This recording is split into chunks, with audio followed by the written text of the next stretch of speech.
네, 안녕하세요. 이제 2시가 됐으니까 이번 웨비나를 또 진행해 보도록 하겠습니다. 오늘의 주제는 이제 폐쇄망에서의 테라폼 엔터프라이즈 성공 사례와 활용 전략이라고 되어 있는데 파트 2이죠. 그래서 저희가 이전에 했던 그 폐쇄망에서의 테라폼 엔터프라이즈 내용이 있어서 그 뒤에 또 다른 내용을 가지고 좀 다뤄보는 시간이라고 봐주시면 될 것 같습니다.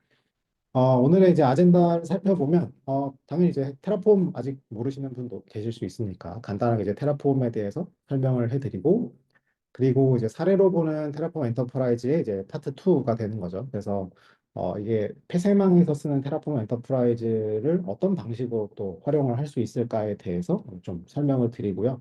오늘 이제 인증과 관련된 부분을 좀 많이 설명을 드릴 거라서 이제 인증에 대한 방안이 어떤 게 또 추가로 있는지 설명을 드리고, 또 이제 폐쇄망에서 이제 엔터프라이즈를 구성을 하다 보니까 추가 요건이 좀 있더라고요. 그 중에서도 이제 프로바이더를 어떻게 폐쇄망에서 쓸 수 있을까라고 하는 프라이빗 프로바이더 레지스트리에 대해서 좀 설명을 드리려고 합니다.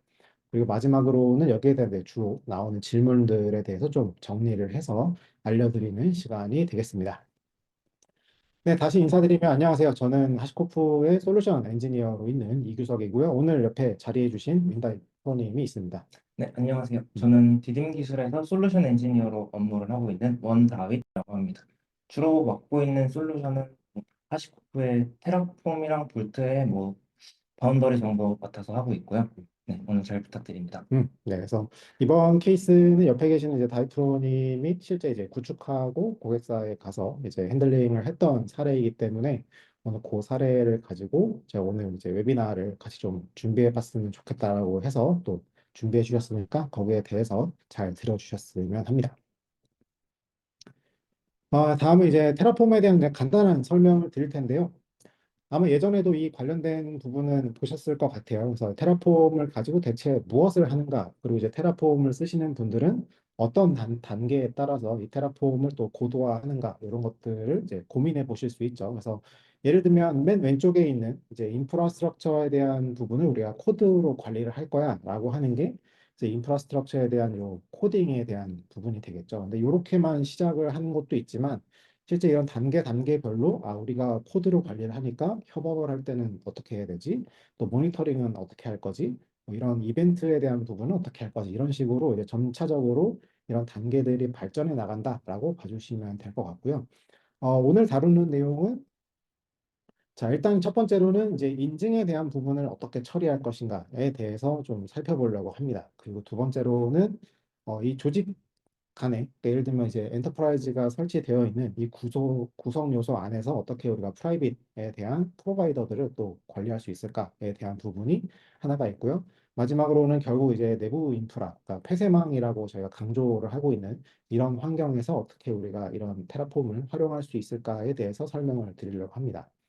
사실 저희가 이전에 폐쇄망에 대한 부분을 한번 언급해서 저희가 진행했던 적이 있잖아요. 그래서 그 관련 내용은 네, 유튜브에 가시면 이제 폐쇄망 테라폼 이렇게만 이제 검색을 하시면 이렇게 저희가 예전에 했던 요 웨비나 폐쇄망 환경에서의 테라폼 엔터프라이즈 성공 사례와 활용 전략 요거 이제 쉽게 찾아보실 수 있으니까 예전 내용 여기서 한번 확인해 보시면 될 것 같습니다. 네, 그럼 다시 돌아와서 일단 테라폼의 프로바이더에 대해서 오늘은 좀 설명을 드려야 될 것 같아요. 그래서 테라폼 프로바이더가 대체 뭐야? 라고 하면 테라폼 프로바이더는 그 대상이 되는 어떤 환경, 예를 들면 주로 많이 쓰시는 게 이제 클라우드 환경 많이 쓰시죠. 그럼 클라우드 환경에 대해서 API로 통신을 하는 겁니다. 결과적으로. 그래서 테라폼으로 이 API를 핸들링하는 거니까 결국 이 API에 뭔가 작업을 하려면 당연히 인증이라고 하는 요소가 필요하겠죠. 그래서 이 타겟이 되는 어떤 인프라에 대해서 어떤 인증을 위한 정보, 뭐 여러 가지가 있을 것 같아요. 예를 들면 뭐 대표적으로 AWS를 치면 AWS의 액세스 키 같은 게 있을 수도 있고요. 아니면 뭐 GCP 같은 경우는 그 제이슨 형태로 떨궈지는 그런 키도 있죠. 그리고 뭐 네이버 클라우드 같은 경우도 보면은 그 액세스 키와 시크릿 키 이런 식으로 각 타겟이 되는 API에 대해서 저희가 뭔가 호출을 하고 뭔가 생성을 하고 수정을 하고 하려면 인증이라고 하는 요소가 필요합니다. 그래서 이 인증이라고 하는 거를 대체 어떻게 해야 되느냐라고 하는 것들을 이제 프로바이더들마다 다 제각각 또 설명이 되어 있습니다. 그래서 다음 장에서는 이제 뭐 대표적으로 이제 AWS를 보면 자, 왼쪽에 있는 화면은 AWS 프로바이더의 도큐먼트입니다. 네, 이거 그냥 도큐먼트 찾아 들어가시면 보이는 부분인데 여기서 어센티케이션 컨피그레이션이라고 하는 항목에 가면 한 6가지 정도가 있어요. 그러니까 이 프로바이더에 대해서 우리가 인증을 받을 수 있는 방식도 굉장히 다양하게 사용하실 수가 있는 거죠. 뭐 대표적으로는 AWS의 프로바이더 설정을 하실 때 이렇게 오른쪽에 나와 있는 것처럼 액세스 키와 시크릿 키를 코드에 그냥 명시적으로 넣으실 수도 있습니다. 그런데 프로바이더의 아무 설정도 안 넣고 환경 변수에다가 이렇게 넣어서 처리하시는 것도 가능하시고요. 아니면 이제 AWS CLI 쓰시는 분들 아시겠지만 AWS 로그인을 저희가 할 수도 있잖아요. 그럼 AWS 로그인을 하게 되면 자기 어떤 PC 환경 이제 프로파일로 또 저장이 됩니다. 이 프로파일을 어떤 거를 쓸 거냐 이런 식으로 또 선언을 해서 사용을 하실 수도 있죠. 그러니까 다양한 방식으로 이런 프로바이더들에 대한 인증을 또 처리할 수 있게 되어 있다. 그래서 내가 익숙하고 내가 원하는 방식에 따라서 이런 인증 처리를 하실 수가 있다라고 봐주시면 될 것 같아요.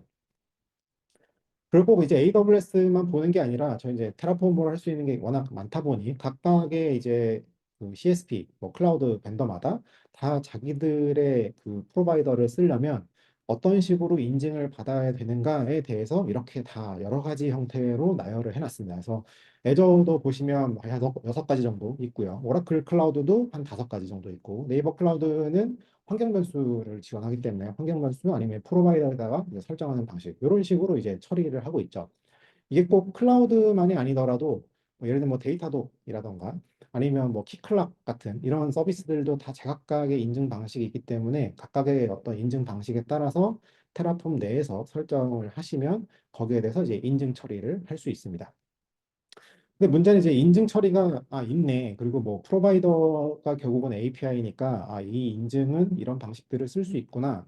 근데 이제 혹자는 대체 이 인증 방식은 뭐 때문에 이렇게 여러 가지가 있는 거지? 이렇게 또 생각하실 수가 있을 것 같아요. 그래서 뭐 이 방식이 여러 가지인 게 꼭 테라폼이 선택을 한 거냐라고 하면 그렇진 않습니다. 테라폼이라고 하는 이 프로바이더도 결국은 각각의 그 환경의 CSP들 혹은 각 벤더가 제공하는 어떤 개발 킷을 가지고 또 개발이 되게 되어 있거든요. 뭐 이런 식으로 이제 고 SDK라던가 아니면 이제 SDK가 없으면 그냥 API로 해야 되기 때문에 이제 HTTP API를 가지고 이제 개발을 하게 됩니다. 그러면 이제 이런 SDK나 HTTP의 API에서 필요로 하는 인증 방식이 있을 거고 결국 테라폼의 프로바이더는 이걸 기준으로 개발이 되었기 때문에 이런 뭐 SDK나 HTTP에서 요구하는 인증 방식이 있으면 이런 거를 똑같이 갖다 쓴다라고 봐주시면 될 것 같아요. 그래서 앞서 보셨던 뭐 애저나 AWS나 이런 쪽에서 썼던 그 여러 가지 방식들이 있잖아요.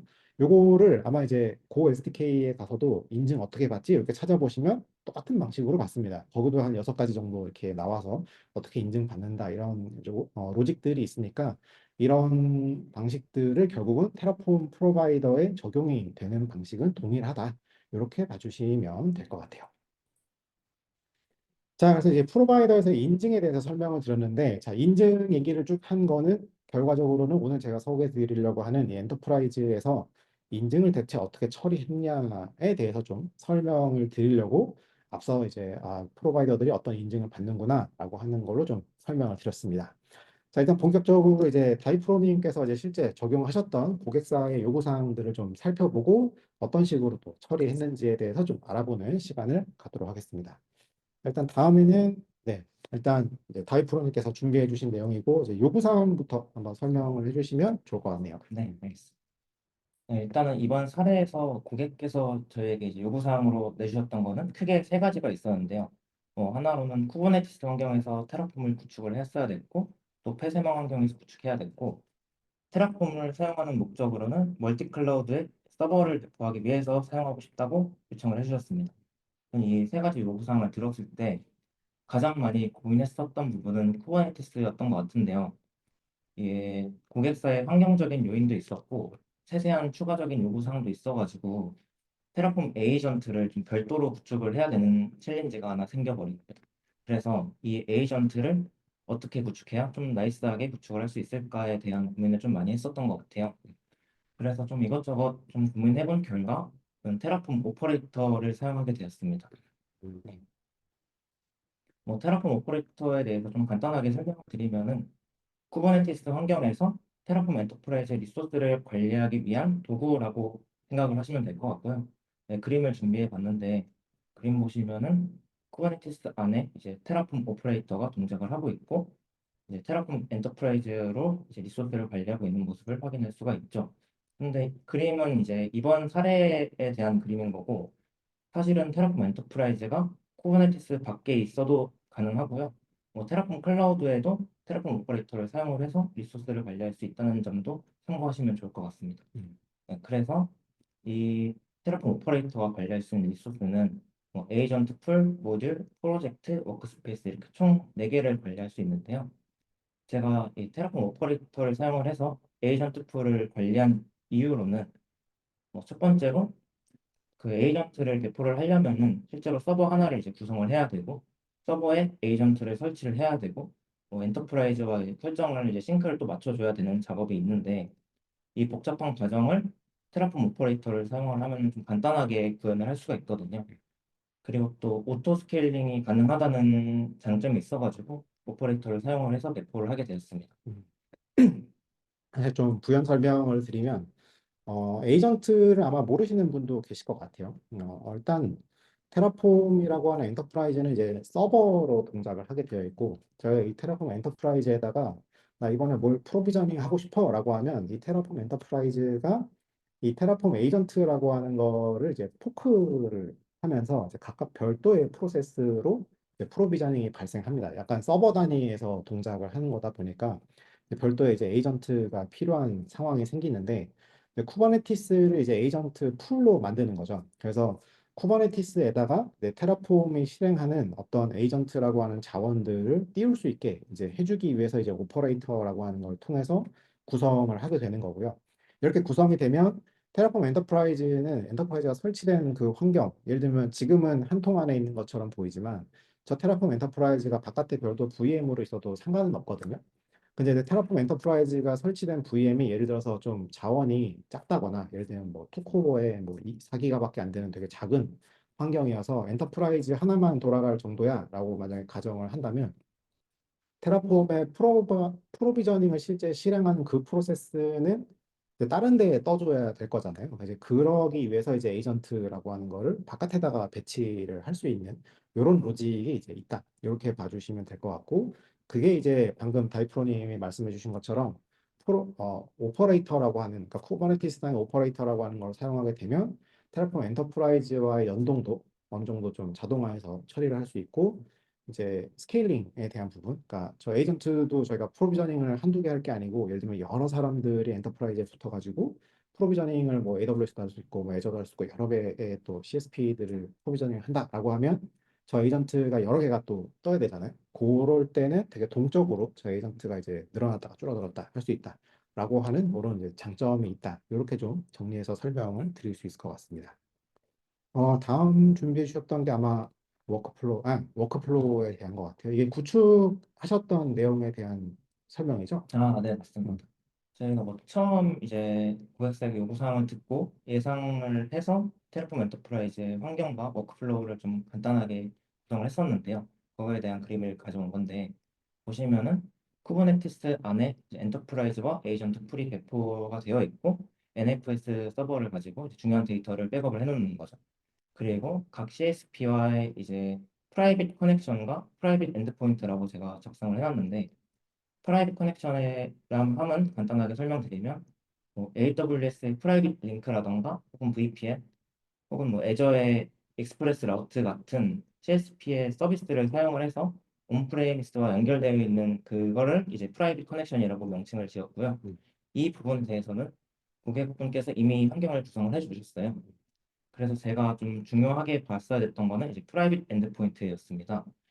여기서 좀 더 부연 설명을 해드리면은 테라폼은 이제 각 CSP에 리소스 생성을 요청을 보낼 때 엔드포인트를 사용을 해서 음, 요청을 보내게 되는데요. 이제 보통 일반적인 환경 같은 경우에는 엔드포인트가 이제 퍼블릭하게 나와 있잖아요. 그래서 퍼블릭 엔드포인트를 타고 각 CSP에 리소스를 생성을 하게 되는데 지금 환경 같은 경우는 이제 폐쇄망에서 구축을 해야 되기 때문에 이 엔드포인트를 프라이빗으로 돌리는 전환 작업이 필요했던 거죠. 음. 그래서 이 부분을 이제 저희가 수행해야 되는 문제였고요. 그리고 뭐 인프라 배포 워크플로우를 한번 간단하게 보시면 이제 프로젝트를 총괄하는 매니지먼트 워크스페이스가 한번 작동을 하게 되고요. 작동을 하면서 이제 뭐 AWS, Azure OCI에 대한 워크스페이스가 이제 새로 생성을 하게 되고 이 워크스페이스가 어플라이가 되면서 서버를 배포하게 되는 워크플로우를 구성을 했습니다. 이 부분은 이제 프라이빗 엔드포인트만 이제 마찬가지로 구축을 하면은 문제 없이 잘 작동을 할 거라고 예상을 하고 프로젝트를 진행을 했습니다. 그래서 이제 AWS부터 한번 진행을 해봤는데요. 음, 일단 여기서 조금 짚어드리고 싶은 부분은 결국 이제 오늘의 주제가 이제 폐쇄망이잖아요. 그러니까 폐쇄망이기 때문에 아마도 이제 요즘에 이제 클라우드를 써도 돼라고 하는 산업 분야는 점점 좀 많아지는 것 같아요. 네, 뭐 금융권도 이제 막 클라우드 써도 된다 뭐 이런 얘기 나오기도 하고 공공에서도 이제 많이 쓰시려고 하고 하는데 문제는 이제 프로비저닝을 하는 요 차원에 대해서는 결국 저희가 원격으로 신호를 보내야 되는데 이 원격으로 보내는 신호를 이제 프라이빗 망을 통해서 이제 보내시려고 하는 거죠. 그러니까 물론 제가 퍼블릭으로 쓰는 거는 자유롭게 많이 쓸 수 있겠지만 결국 이제 사내에서 어떤 명령을 하는 여러 가지 어떤 API들이 바깥으로, 그러니까 퍼블릭 망을 통해서 들어가는 게 아니라 프라이빗으로 연결하게 하고 싶다. 이런 이제 요건들이 나오기 때문에 이제 이런 고민을 하셨던 것 같더라고요. 네, 맞습니다. 그래서 다음이 AWS. 아, 네. 네. 음, 그래서 AWS 같은 경우는 뭐 이제 일단 인증을 해야 되잖아요. 네. 그래서 AWS의 자격 증명은 테라폼 엔터프라이즈의 변수로 저장을 해놨고요. 그런 상태에서 이제 STS 엔드포인트를 사용을 해서 프라이빗 엔드포인트를 뚫어놓고 그러면 이제 인증을 할 수 있겠죠. 음, 그다음에 이제 리소스를 생성하기 위한 EC2 엔드포인트를 또 생성을 해가지고 예상대로 AWS는 정상적으로 작동을 해서 프로비저닝을 성공적으로 할 수 음. 있었습니다. 예상대로 잘 동작했으면 뭐 이거는 별 문제 없이 아, 진행이 된 거겠네요. 네.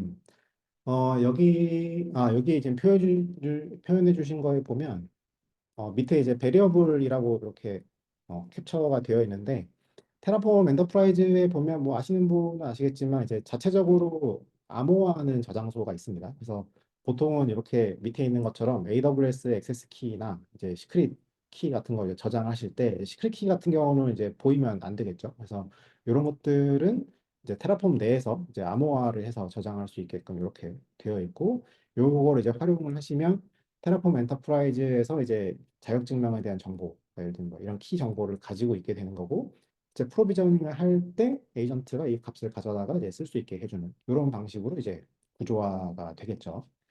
그리고 저번에 리뷰를 할 때 다음이 이게 좀 아, 네. 어려웠던, 맞습니다. 네, 이거 저도 같이 이제 미팅을 했었던 부분인데 네. 이거 한번 설명해 주시면 좋을 것 같아요. 아, 네.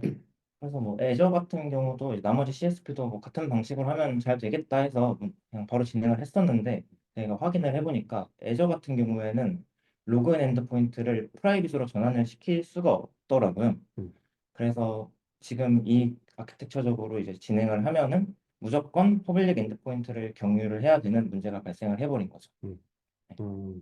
이게 이제 앞장을 다시 넘어가 설명을 드리면, 그러니까 이제 이게 가능했던 이유는 이제 AWS 같은 경우는 프라이빗 망을 통해서 접근할 수 있는 엔드포인트를 제공하는 거고 그게 이 STS라고 하는 게 저희가 인증을 받기 위한 거거든요. 예를 들면 테라폼도 결국 인증을 받아야만 동작한다고 설명을 드렸잖아요. 그러니까 마찬가지로 테라폼이 이제 API 통신을 하려면 결국 이제 STS에 가서 인증받고 가져온 요 토큰을 가지고 이런 엔드포인트들을 호출을 해서 이제 뭔가를 생성할 수 있는 이런 구조를 만들 수가 있는데 얘는 이제 프라이빗 망으로 연결이 됐던 거죠.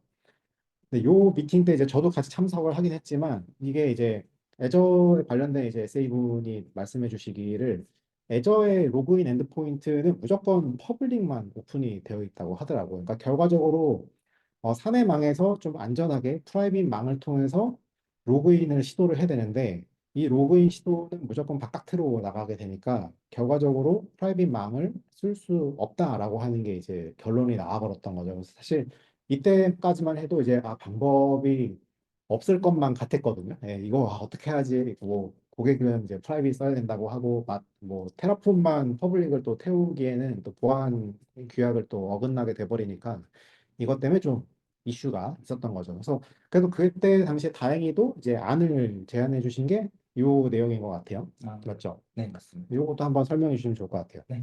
그래서 이 문제를 어떻게 해결했냐 하면은 테라폼 에이전트를 애저 내부에 구축하는 방법을 사용을 했는데요. 이렇게 해서 어떻게 해결이 됐냐? 애저에 매니지드 아이덴티티라는 서비스가 있는데요. 이 서비스를 좀 간단하게 설명을 드리면은 버추얼 머신에 인증을 먹여주는 거거든요. 뭐 AWS의 룰 같은 거죠. 그럼 이걸 사용을 하면은 이제 테라폼 입장에서는 이미 인증된 상태를 만들 수가 있는 겁니다. 음, 그러면은 이제 퍼블릭에 있는 로그인 엔드포인트를 굳이 경유할 필요가 없겠죠. 이미 인증이 되었으니까. 음, 그래서 이 방법을 사용을 했고요. 그래서 인증에 대한 문제는 해결을 했고, 그 다음에 이제 리소스 매니지먼트 프라이빗 링크라는 서비스가 있는데, 이걸 배포를 하면서 버추얼 머신을 생성하기 위한 엔드포인트도 뚫어줘서 성공적으로 프로비저닝을 진행할 수 있었습니다. 음, 네. 이거에 대해서 그전 아키텍처랑 좀 장단점을 좀 정리를 해봤는데, 보시면은 장점으로는 이미 인증이 돼 있다고 말씀을 드렸잖아요. 그렇기 때문에 테라폼이 별도로 자격 증명을 사용할 필요가 없어지고요. 그리고 발급할 필요도 없어지기 때문에 뭐 중간에 탈취된다거나 뭐 그런 보안적인 이슈가 이제 없어지겠죠. 이런 장점이 있을 것 같고, 단점으로는 이제 버추얼 머신을 하나 또 생성을 해야 된다 보니까 추가적인 자원의 관리 요소가 늘어날 수도 있다. 음, 이런 좀 제약 사항이 있을 것 같아요. 음. 결국은 뭐 앞에 AWS랑 좀 비교해서 설명을 드리면 AWS는 사실 그 프로비저닝을 수행하는 에이전트가 이제 AWS 외부에 있는 거죠, 이렇게. 네. 그 외부에 있다 보니까 테라폼이 이제 AWS 외부에서 AWS한테 뭔가 요청하기 위해서는 결국 자격증명이 필요한 거고, 그 자격증명이라고 하는 게 대표적으로 저희가 많이 알고 있는 액세스 키와 이제 시크릿 액세스 키가 되는 건데, 이 케이스는 이제 테라폼 엔터프라이즈 내부에다가 이런 자격증명을 이제 보관해서 쓰는 이런 케이스로 돌아갔던 거고, 애저 같은 경우는 퍼블릭 망으로 이제 퍼블릭밖에 이제 안 되다 보니 이 인증을 테라폼 엔터프라이즈가 갖고 있다 한들 결국은 퍼블릭 망을 통해서 이제 인증을 하게 되는 거고, 그래서 요거를 이제 해결하기 위해서 제안이 되었던 게 테라폼 에이전트가 바깥에 있는 게 아니고 애저 안에 이렇게 있으면 이제 에이전트가 실행되는 요 버추얼 머신 안에다가 매니지드 아이덴티티라고 하는 아까 비유로 말씀해 주셨는데 AWS 롤 같은 거죠. 그런 걸 이제 부여하게 되면 요 에이전트가 실행될 때는 요 매니지드 아이덴티티에 의해서 이제 인증을 받게 되니 별도의 이제 인증 요소는 필요 없어진다. 이렇게 이제 정리를 해볼 수 있을 것 같습니다. 그래서 이 방식은 사실 에이전트가 이렇게 안에 들어가는 거는 이제 이런 별도의 환경 안에 있는 것들과 네트워킹을 하기 위해서 이제 에이전트를 바깥에 두는 케이스가 생기는데 이 케이스에서는 이제 인증을 위해서 해당 CSP에 이제 에이전트를 올리는 이런 방식으로 좀 정리가 됐다라고 정리해 볼 수 있을 것 같아요. 네. 다음 케이스는 아, OCI네요. 네. 네. 뭐 CI도 뭐 애저랑 같은 문제를 겪고 있었기 때문에 음, 똑같은 방식으로 해결을 했고요. 음, 그림 보시면은 인스턴스 프린시펄이라는 서비스가 또 있는데 그 OCI의 다이나믹 그룹이라는 서비스랑 폴리시라는 서비스를 좀 조합을 해서 인증 권한을 만들 수가 있거든요. 그래서 이거 인증 권한을 만들어서 그 테라폼 에이전트가 올라가 있는 인스턴스의 권한을 부여를 해줬고요. 그럼 이렇게 되면은 이제 또 로그인이 밖으로 나갈 일은 없어지는 거고, 음, 그리고 이제 인스턴스를 생성하기 위한 서비스 게이트웨이를 만들어 가지고 엔드포인트를 뚫어줘서 정상적으로 프로비저닝을 성공했다라고 마무리 지으면 될 것 같습니다. 음. 사실 뭐 용어만 좀 다 다른 것 같아요. 아, 맞습니다. 느낌상. 네, 그러니까 이제 AWS는 롤이고 폴리시 프로파일, 인스턴스 프로파일인가? 네, 인스턴스 프로파일에 롤을 부여하는 방식인 거고, 예전은 아이덴티티 뭐였죠? 매니지드. 매니지드 네, 아이덴티티. 매니지드 아이덴티티인 거고, OCI는 인스턴스 프린시펄인 아, 거고. 그러니까 맞습니다. 용어는 다른데 결과적으로 VM이라고 하는 인스턴스 안에다가 이제 권한을 주면 에이전트는 그 권한을 따라간다. 네, 이렇게 좀 정리를 해볼 수 있을 것 같아요. 그래서 요거는 최종 화면인 아, 거죠? 네, 네. 음, 결국에 이제 AWS는 뭐 STS 엔드포인트랑 EC2 엔드포인트를 써서 해결을 했고, 예전은 매니지드 아이덴티티랑 리소스 매니지먼트 프라이빗 링크를 사용을 해서 해결을 했고, OCI는 인스턴스 프린시펄이랑 서비스 게이트웨이를 조합해서 해결을 했다라고 좀 정리를 해볼 수 있을 것 같고요. 음, 그래서 오른쪽 그림을 보시면은 이제 평소에 보시던 아키텍처랑 조금 다른 부분은 혹시 테라폼 에이전트의 위치가 아닐까 싶어요. 네. 보시면은 이제 테라폼 에이전트가 뭐각 CSP별로 다른 데 이제 위치해 있잖아요. 음, 그래서 이런 식으로도 폐쇄망에서 테라폼 엔터프라이즈를 구현을 할 수 있다라는 걸 좀 사례를 통해서 말씀을 드리고 싶었습니다. 음.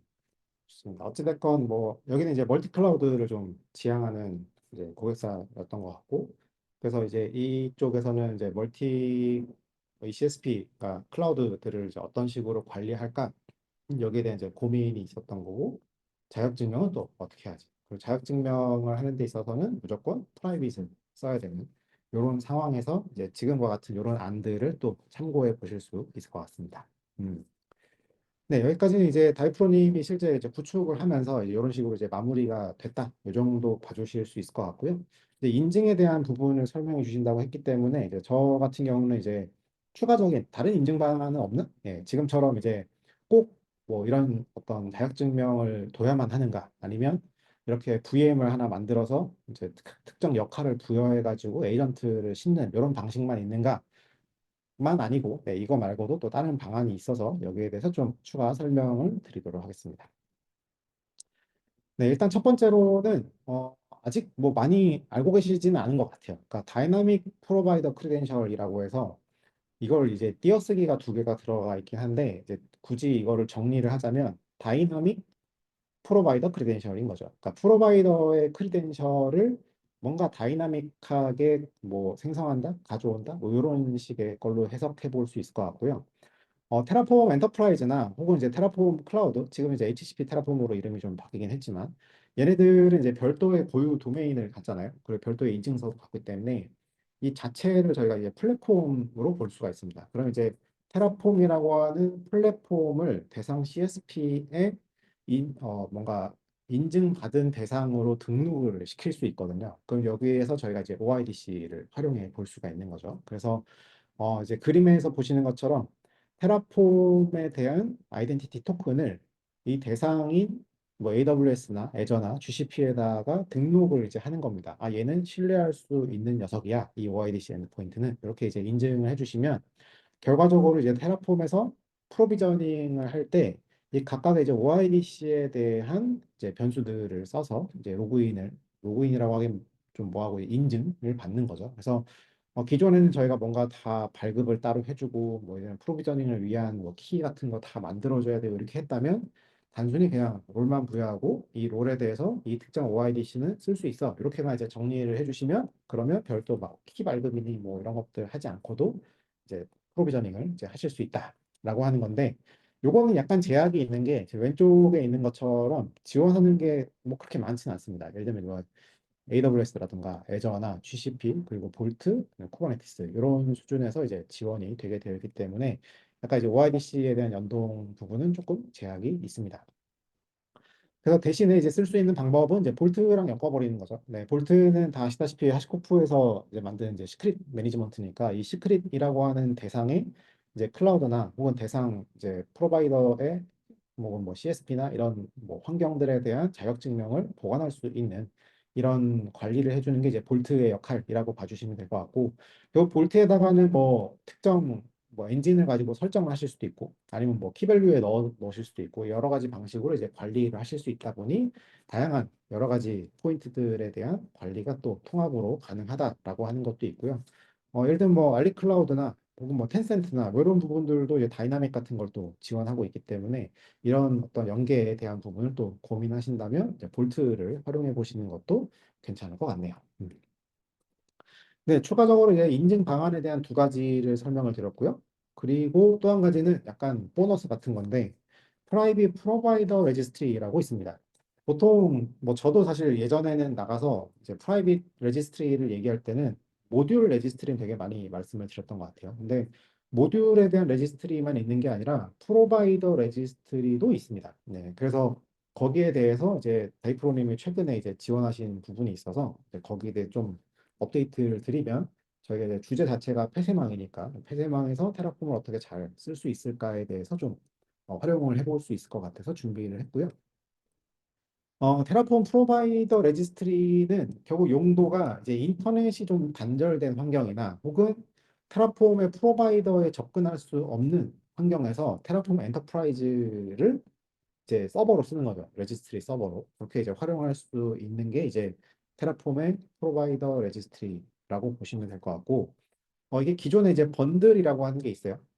뭐 저번에 제가 설명드렸는지 모르겠지만, 번들은 테라폼과 필요한 프로바이더를 그냥 패키징 하는 거라고 보시면 됩니다. 이게 패키징이 되면 이제 패키징된 부분 때문에 별도로 뭐 다운받거나 하는 일은 없겠지만, 문제는 이제 프로바이더 버전이 바뀌면 이제 버전이 바뀔 때마다 이제 다시 다 빌드를 해야겠죠. 그래서 이런 이제 역할이 있었다면 이런 이제 프로바이더 레지스트리를 쓰시면 조금 더 유연하게 관리를 해볼 수 있다. 이게 이제 좀 다른 차이점이 생기는 것 같습니다. 요거를 이제 비교 분석해 주신 내용이 있어요. 네, 요거를 설명해 주시면 좋을 것 같아요. 네. 네, 번들이랑 프라이빗 프로바이더 레지스트리를 좀 간단하게 장단점을 작성을 해서 비교를 해봤는데요. 그거를 좀 말씀드리기 전에 번들이 좋다, 프로바이더가 레지스트리가 좀 더 좋다 이렇게 뭐 굳이 딱 단정 지을 수는 없을 것 같고 각 운영 환경에 맞게 번들을 사용하든 아니면 프라이빗 프로바이더 레지스트리를 사용하든 네, 환경에 맞게 잘 조합해서 사용을 하시면 좋을 것 같습니다. 음, 그래서 다시 얘기를 한번 해보겠습니다. 번들의 장점부터 보면은 일단 테라폼 바이너리와 프로바이더를 같이 구성할 수가 있어요. 그래, 그 혹시 선생님 테라폼 바이너리를 네. 이 번들 말고 다르게 구현하는 방법이 있을까요? 음,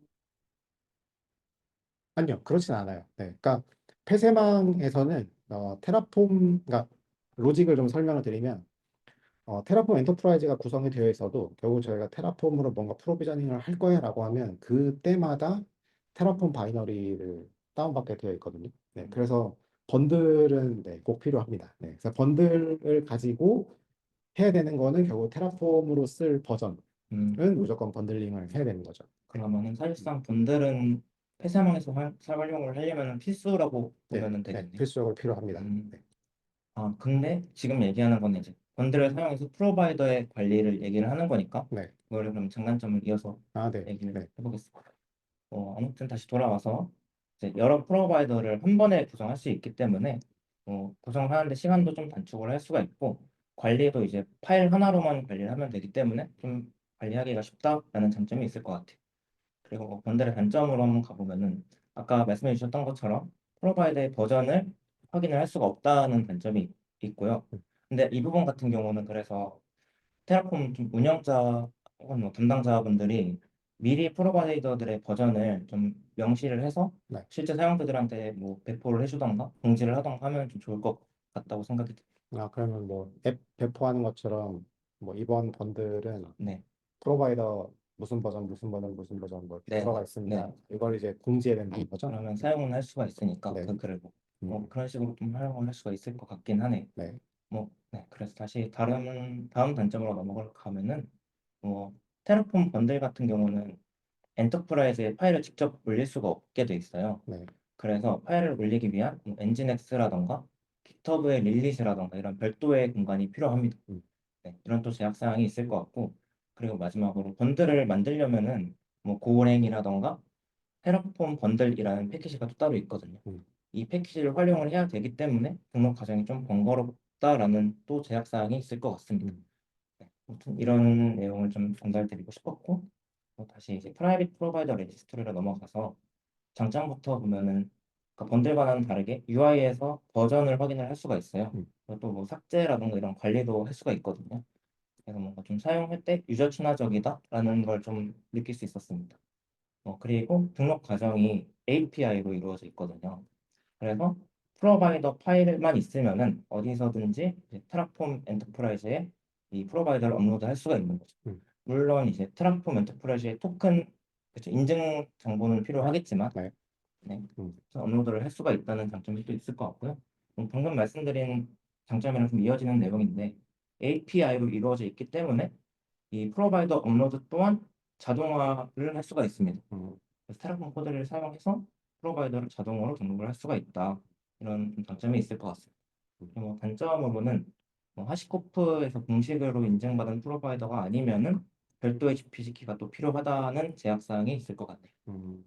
근데 이거는 그렇게 케이스가 많지는 않을 것 같긴 아, 해요. 사실 프로바이더를 만들어 쓰시는 케이스는 그렇게 많지는 않으니까. 맞습니다. 왠지 근데 케이스가 있어서 약간 넣으시는 아, 느낌인데. 있긴 있었습니다. 아, 그렇군요. 네.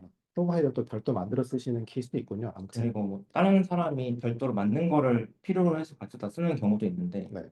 이제 그럴 경우에도 이런 사례가 발생할 수 있는 음, 거죠. 좋습니다. 사실 요 자동화 하는 거를 이제 프로님께서 저한테 주셔가지고 제가 제 거에다가 올리는 게 있거든요. 그래서 아, 그거를 화면으로 한번 보여드리면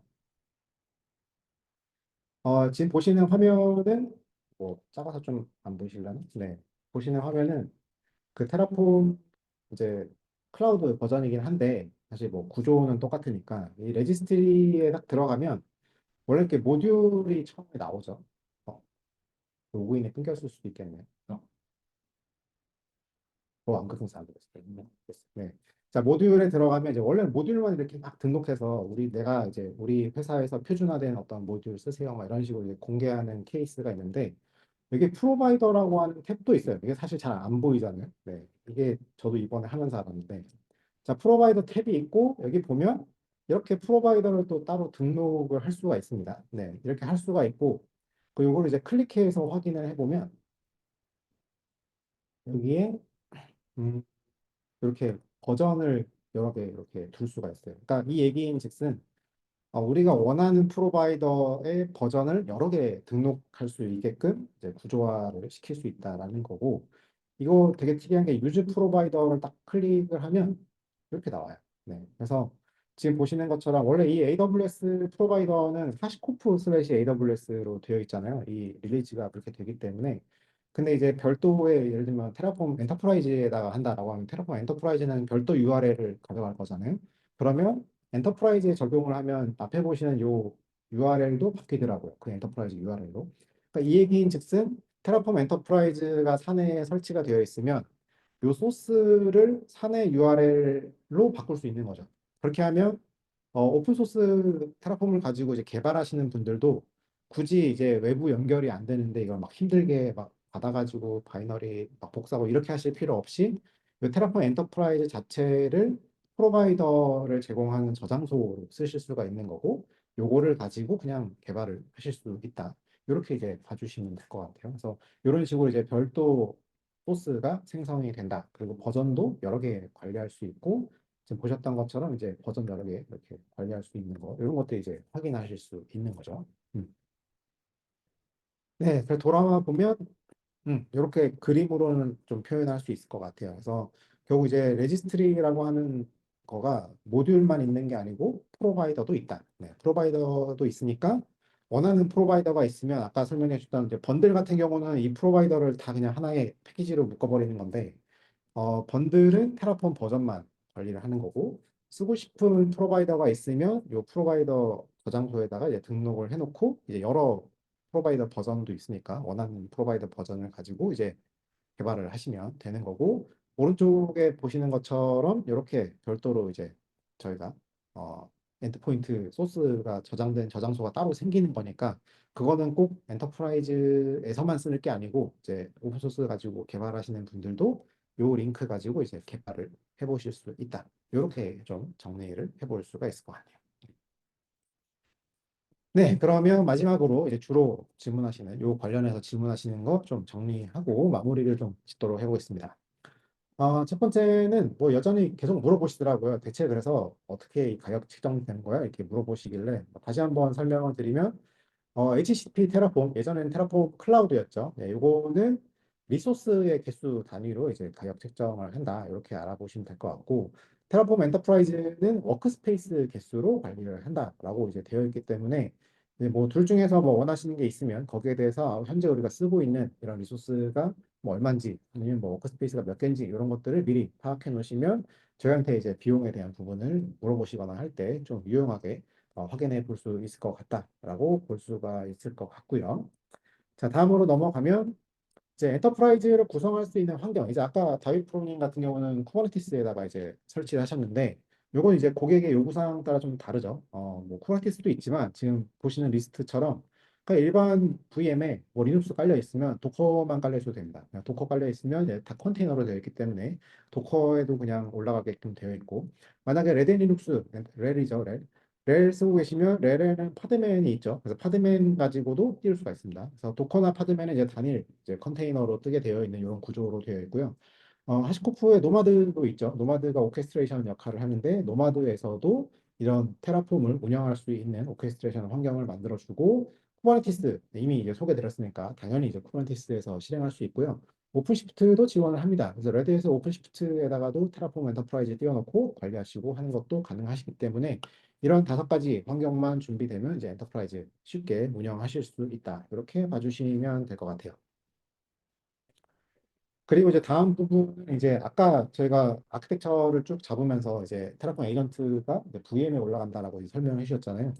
그래서 테라폼 에이전트 같은 경우는 스케일 인아웃이 좀 어려울 수는 있어요. 얘가 그 VM의 스케일 인아웃이 사실 CPU나 메모리 이 정도만 보기 때문에 뭐 동적으로 막 스케일 아웃하고 뭐 이렇게 하는 좀 네, 어려울 수 있고, 대신에 이제 이 테라폼 에이전트가 들어있는 VM 표준 이미지를 먼저 만드시고, 이 이미지를 가지고 이제 오토스케일링 그룹에 두거나, 아니면 저희가 스케줄링 같은 거 할 수 있죠. 예를 들면 아침 출근 시간부터 시작해서 퇴근 시간까지는 뭐 VM을 뭐 10개까지 유지하다가, 나중에 이제 퇴근하면 뭐 1개나 혹은 뭐 0개로 딱 줄여가지고 이제 이렇게 운영을 해보실 수가 있을 것 같아서, VM은 아까 쿠버네티스의 그 오퍼레이터 설명해 주신 것과는 좀 다르게 좀 완전 동적이진 않습니다. 그래서 대신에 이제 이런 에이전트를 늘리고 줄이고 하는 거는 약간의 음, 뭐 추측이죠. 추측을 가지고 좀 운영을 해야 되는 이런 케이스가 생길 거고요. 다음은 이제 다이프로님이 이제 캡처해 주신 화면이긴 한데, 쿠버네티스에는 이제 쿠버네티스의 어떤 전략을 따라갑니다. 네, 결국 여기는 이제 오토 스케일링으로 저희가 전략을 짤 수 있고, 민 리플리케이트 그리고 맥스 리플리케이트 이렇게 이제 잡을 수도 있고요. 얘는 이제 오퍼레이터다 보니까 동적으로 반응을 합니다. 그래서 그때 저한테 이제 보여주셨던 게, 프로비저닝 개수가 막 많아지면 이제 없던 에이전트가 막 생겨요. 막 이렇게 생겨서 여러 개가 막 늘어났다가 어느 일정 시간이 또 지나면 이제 쓰이지 않는 것 같네라고 하면 또 민 값까지 쭉 줄어드는 이런 식으로 좀 진짜 동적으로 이제 동작을 하더라고요. 그래서 이 리플리케이션의 개수 자체가 어떤 CPU나 메모리를 타는 게 아니고 테라폼이 요청하는 거에 따라서 이제 동작을 하는 거다 보니까 VM보다는 좀 상대적으로 좀 유연하게 스케일 인아웃을 할 수 있다. 이렇게 이제 봐주시면 될 것 같습니다. 네, 마지막으로 이제 POC나 데모 가능한가요? 네, 다 해주실 겁니다, 옆에서. 네, 워낙 많이 설치해 보셨기 때문에.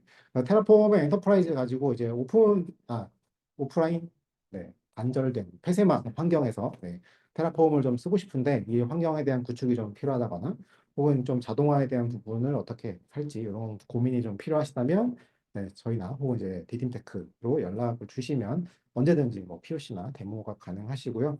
관련 테스트를 위해서는 저희가 또 검증용 라이센스를 또 발급하고 있습니다. 그래서 이런 부분들을 10분 활용하셔서 실제 업무에 어떻게 적용되는지 확인해 보시면 될 것 같습니다. 네. 이렇게 해서 오늘은 마무리를 짓도록 하고요. 실제 되게 고생을 많이 하셨기 때문에 이 고생하신 거를 이렇게 또 많이 알려드리고 싶었거든요. 그러니까 이렇게 한 케이스에 대해서만 너무 해놓고 사실 잊어버리잖아요. 네, 그렇게보다는 뭐 이런 금융권이나 공공이나 혹은 뭐 좀 이런 보안에 민감한 제조 같은 이런 곳에서도 이런 클라우드를 좀 안전하게 뭔가 자동화를 하고 싶은데, 우리가 어쩔 수 없이 폐쇄망이야 라고 하는 이런 케이스에 대해서는 이렇게 테라폼 엔터프라이즈를 활용하셔서 프로비저닝을 자동화하고 하는 부분을 또 고민해 보셨으면 좋겠습니다. 네, 오늘 이걸로 마치겠습니다. 감사합니다. 감사합니다.